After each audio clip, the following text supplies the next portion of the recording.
manière générale, si on en est arrivé là aujourd'hui avec le déferlement de tout ce qu'il y a à faire Weinstein et compagnie, ce qui est clair, c'est que les hommes sont mal placés. Ça, c'est la première chose et je crois qu'il faut savoir le dire. On est mal placé parce qu'effectivement, on a toujours effectivement cette idée que parce qu'on a une position de pouvoir, parce qu'on a une position hiérarchique, parce qu'on a une telle ou telle position, on est en droit d'avoir un certain nombre de choses en plus. Mettre des mots sur des actes du quotidien devenus presque banals.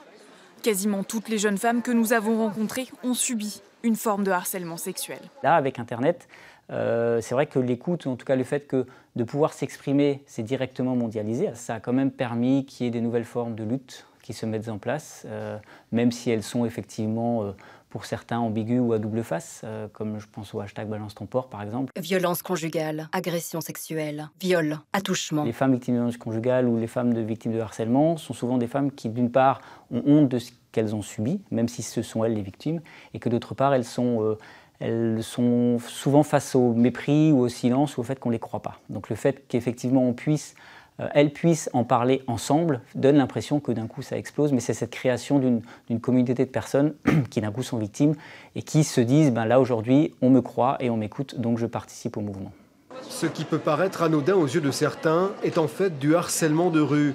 L'immense majorité des femmes en sont victimes régulièrement, mais le sujet reste mal connu. Il faut de toute façon, pour que ça avance, une prise de position politique et une certaine mise à disposition d'un arsenal juridique qui doit être mis en place et qui ne passe que par l'effet d'annonce, notamment là du président de la République française. Je pense par exemple à l'âge du consentement, où c'est une mesure qui effectivement manquait en France, qui existe dans d'autres pays, qui à mon avis est une première chose, une première barrière, effectivement, juridique et légale, qui est indispensable pour qu'on puisse après faire avancer les mentalités. Morgane Blanchet a porté l'uniforme pendant 1 an. Les faits qu'elle dénonce remontent au printemps 2016. Au final, je me rends compte que j'ai parlé et c'est moi au final qui ai été punie. Mes cadres aujourd'hui, ils ont toujours leur boulot, ils sont toujours au régiment, ils vivent leur vie et ils n'ont pas de problème. Moi aujourd'hui, j'ai plus rien, j'ai parlé, j'ai plus rien. Je vis dans un foyer, j'ai plus mon métier. À partir du moment où une femme parle, on peut estimer que ça devient, passez-moi l'expression, mais une coincée ou quelque chose comme ça. Et du coup, elle peut perdre aussi une part de réseau de famille, une part de réseau d'amis qui la considèrent un petit peu différemment parce qu'elle a osé dénoncer quelque chose. Je ne crois pas qu'il s'agisse d'arrêter de faire des compliments à une personne qui a envie, qui est en capacité de recevoir ce compliment. La condition, on l'entend rapidement, soit dans le ton, soit dans le regard, soit dans le fait qu'on répète les choses et qu'on attend quelque chose en retour de ce compliment. Là, effectivement, on passe de l'autre côté. Alors, on n'est pas tout de suite dans le harcèlement, parce que le harcèlement, il y a quand même une fonction de répétition, etc. Mais on passe vite, effectivement, dans le truc un peu lourd.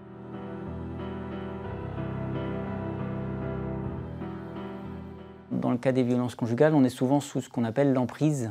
C'est quand même une confiscation totalitaire de la personnalité de l'autre, c'est ça l'emprise. Hein. Et à partir du moment où cette emprise-là règne dans le couple, effectivement, on est sur un pouvoir, sur une toute-puissance totale.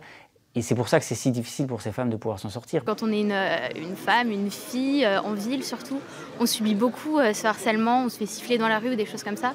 Et je trouve bien de le dénoncer.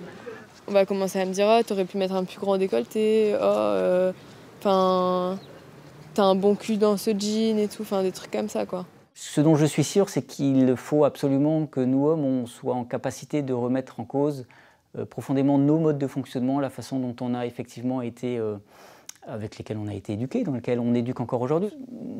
Pour ma part, c'est parce qu'il y a une incompréhension, j'ai envie de dire, complète sur l'origine de ces inégalités qui n'a pas lieu d'être, ni biologiquement, ni socialement, ni rien du tout.